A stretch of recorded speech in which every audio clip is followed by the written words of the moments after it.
Welcome to our channel. In this video, we review the CIBC Aventura Visa Infinited Review.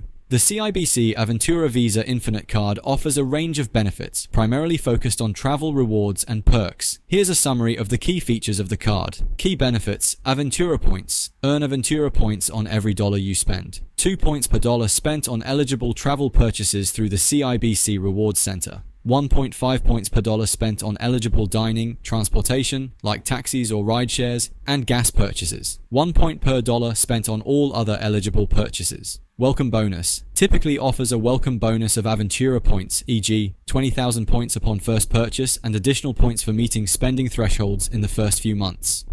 Travel perks: comprehensive travel insurance, includes travel emergency medical insurance, trip cancellation, trip interruption insurance, and more. Priority Pass membership, complimentary membership with 4 airport lounge visits annually, Nexus fee, rebate, reimbursement for the Nexus application fee, a trusted traveler program. Visa Infinite benefits includes special experiences, luxury hotel perks, and access to exclusive events. Flexible points. Redemption. Points can be used for travel bookings, flights, hotels, car rentals, etc., as well as merchandise, statement credits, or financial products. No blackout dates. You can use your Aventura points to book flights with no blackout periods, offering more flexibility in travel planning. Annual fee. The card typically has an annual fee, e.g., $139. Though there may be promotional offers to waive the fee for the first year. Eligibility requirements: minimum annual income, personal income of at least $60,000, or a household income of at least $100,000. This card is an attractive option for frequent travelers due to its flexible reward system and premium travel benefits.